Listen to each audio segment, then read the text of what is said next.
So my presentation is about race, identity, racism, and sustainable well-being.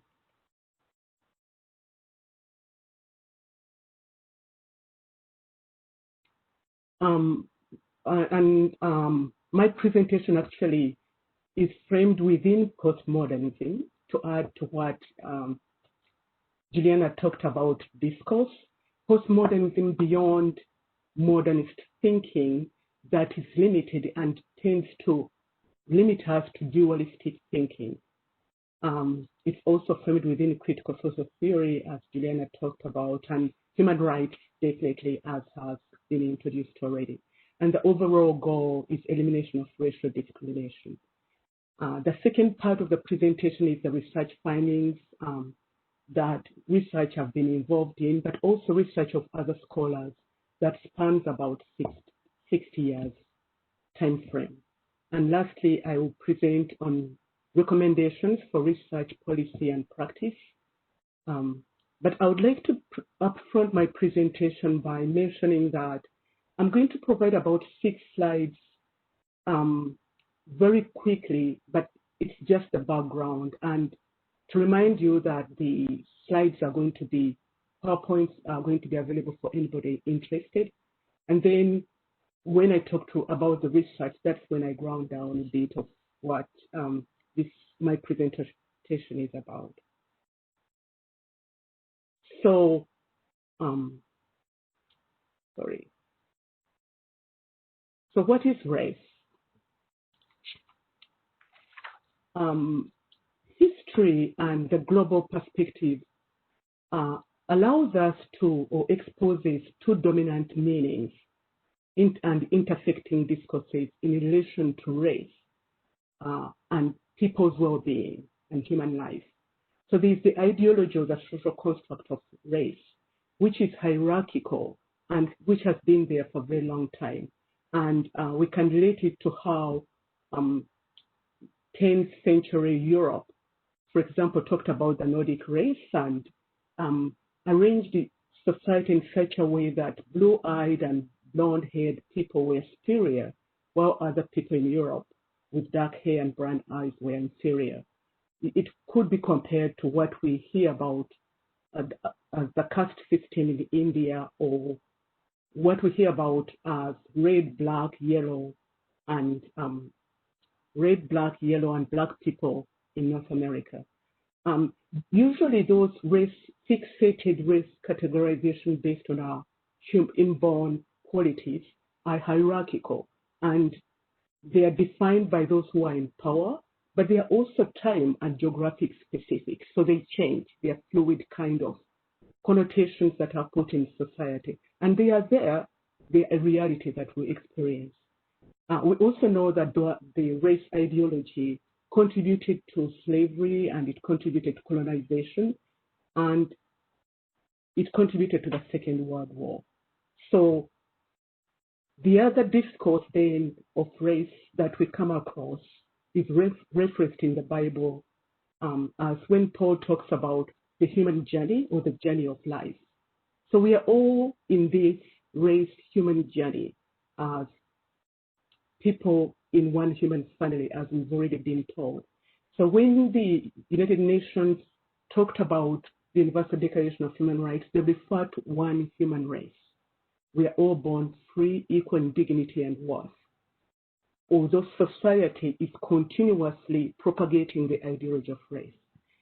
It also relates to the work of UNESCO when in 1978 they put out the Declaration on Race and Racial Prejudice and clarified that the race ideology and race identity has no moral or ethical basis, although governments tend to use it to continue undermining human rights principles, unfortunately. Sometimes it's not done intentionally, and I would like to believe it's not done intentionally, but the outcome is undermining people's well-being and health.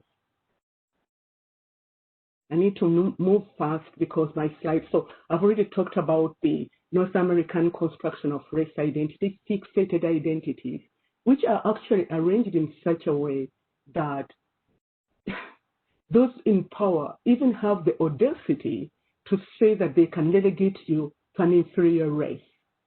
It's absurd. We've all heard about the bell curve and the IQ, that the ideology that says certain races are inferior in IQ. Science sometimes is used as a political weapon. But thank God, as more and more people have become aware of the importance of human rights and our inherent interconnected humanity, we are now sort of moving into the white race and the black race, sort of like a simplified continuation of the agenda. There's another discourse, as we already heard, about race as a position of resistance. So Black Lives Matter movement, which talks about Black lives as if it's a race ideology, but it's sort of like a misnomer, like to allow us to think about how absurd that somebody can kneel on somebody's knee until they're dead and not even be shaken. I have no word for that. Sorry, I'm taking long, but I need to move fast. So in my more recent research about 10 years ago, I moved away from talking about race and race ideology and focused on how does one overcome oppression. So my doctoral research was among social workers, and we focused on understanding the process of healing and overcoming different forms of oppression, but also overcoming life challenges. I moved on to use that understanding when doing research work in Western Canada among African descent Canadians. And we talked about many concepts, but I'll highlight the concept of identity and how identity is so closely linked to our psyche and our mental health. It's also very closely linked to our social location in society and our economic well-being. So it's very, very important to understand the power of identity, and it really directly connects to our well-being in any society and our sense of belonging. We also talked a lot about diversity as a human phenomenon. So it shouldn't be used as something hierarchical. Actually, diversity is a resource, not a problem. I'll not talk about the others in the interest of time. We talked about the intersectionality of oppression. So we didn't want to talk about racism alone as if it's the only form of oppression. We talked about oppression based on gender, oppression based on religious differences as intersecting. And borrowing from the work of Dr. Juliana West and Malali, here for us, we added on interpersonal, internalized oppression as a major area that, like a major discourse that impacts people's health and well-being. Actually, internalized oppression is very, very well covered in the work of Dr. Juliana West and Malali, as we covered in this textbook, except that in their visual, they didn't include it. We also talked about different forms of oppression, and there are many, such as the media kind of like it could be dehumanization, exploitation, marginalization, and psychological and physical oppression, all of that interplaying into people's lives and undermining health. So in this slide, I'm sorry, the letters are very small, but basically what I'm saying is that in the research, we found out that all participants fully understood that they are members of the human family. And when they self-identify themselves, they are part of the human family, and there's no doubt about that. But there was also a clear understanding of the discourse, the other discourse and state discourse that tends to dehumanize us or tends to put us as less than or inferior, vis-a-vis the Black and white people. There were also discourses within ourselves where we know we are human beings, but then sometimes we have to categorize ourselves as Black to be able to access public resources because these public resources allocated to Black people and Black youth. There are also discourses where very respectable discourses of resistance and also discourses of people of African descent who have lived here for generations, wanting to recognize the history of their ancestors and the history of resistance and framing themselves as Black. So that was there. Overall, though, race identity consistently resulted in internalized oppression and internalized or conflicting relationships at many various levels. This work is published, and we do provide in the slide there where you can find that publication. But the key thing that came out, we all could identify with the racial battle fatigue that we are engaged in to survive in this culture that dehumanizes us. And the family case was an example, like you'll find in the publication, talks about an example of a family of an immigrant, well-educated, and his son, but losing confidence in a way due to the pressure of like being the other race, and sometimes subscribing to it out of confusion and failing to succeed in the Canadian labor market.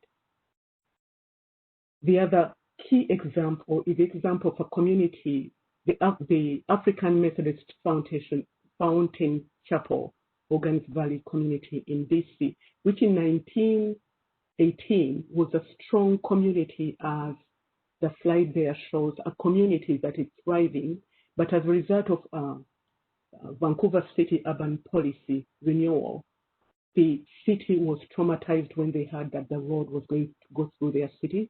I mean, their community. They all escaped. Some went to Britain, some went to the US because of the internalized trauma that they experienced. Yet other communities were able to stay and resist. The Chinese community stayed, the Russian community stayed, but the African descent community stayed. So this relates to what I meant by, in the long run and the short term, the racial identity dehumanizes us, and we can't escape that. So we look at the research of other scholars. Sorry to interrupt you, Christine. You've got a few minutes left. Okay. So we show the slide, the videos, and I'll make a few quick remarks to wrap up. Hector, please.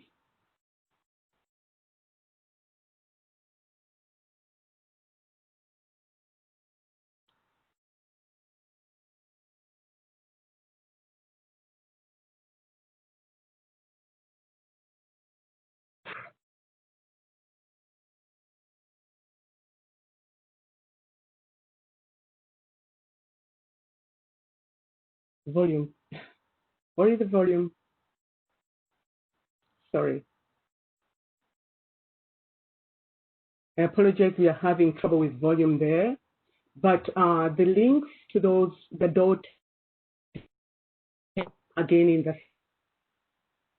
slide, for people with psychological trauma, the race ideology of Black and white causes to young people.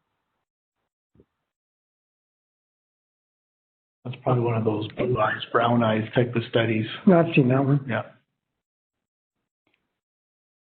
My apologies, I forgot to do one little thing to make it show, so I'll try again.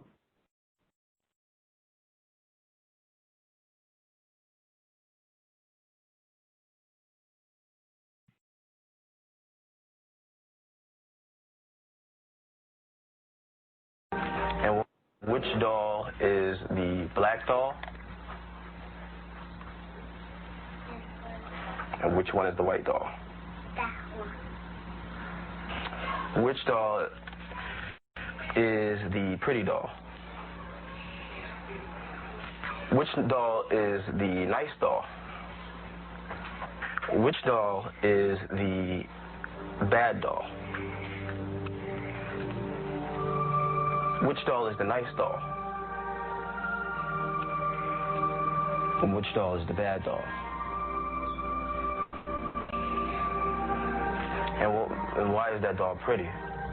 Because he's white and he has 2 eyes. Which doll is the ugly doll?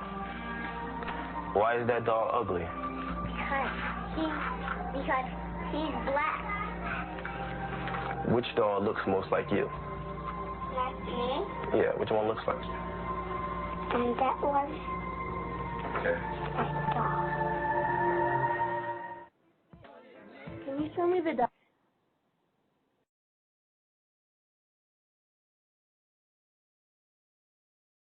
Given the racialized violence we have seen in our country, it is clear the civil rights movement is far from over and America is still plagued with racist ideology.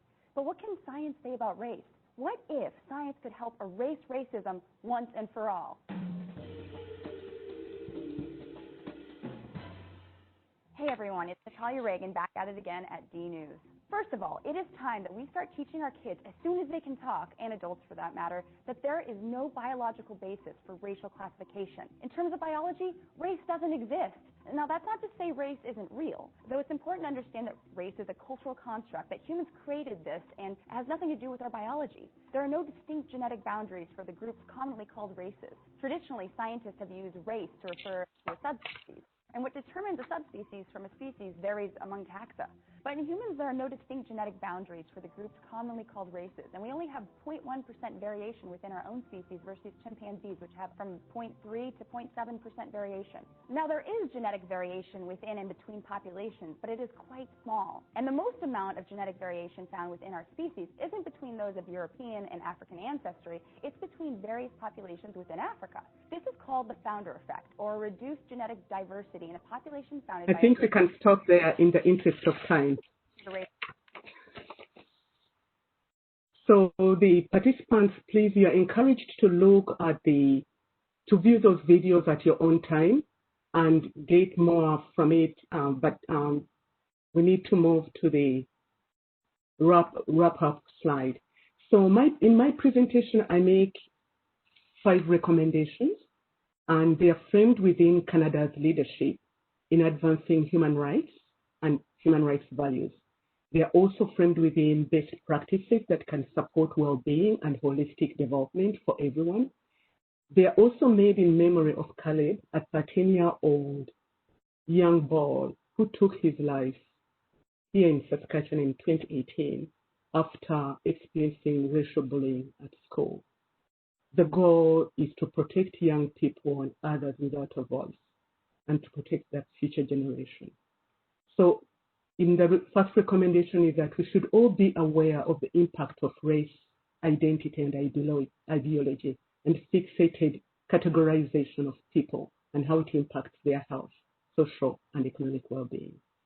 And a call upon policymakers and government officials to respect diversity in African identities. We have very diverse history and diverse cultural backgrounds. So within that, sometimes there's a tendency to think that, oh, we need to label people of African descent when that's a racial. I don't know how people can separate racial identity from the continuation of racism and racializing us. Then a call upon government officials and institutions to recognize the vulnerability of people of African descent and Black, quote-unquote, Canadians within the context of the history of racism and continued racial identity. And then a call to the University of Manitoba, and probably we might partner with the Saskatchewan Human Rights Commission and UNESCO, after hearing so eloquently about the importance of education.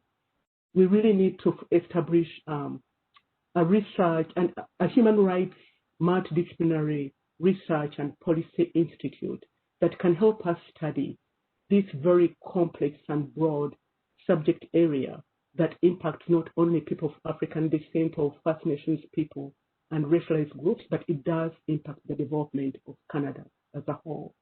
Lastly, a call upon those of us who consider ourselves professional practitioners that we are obligated to work from research and evidence-based policy and programs, and that we are required to do no harm in the work that we're involved in. Thank you very much.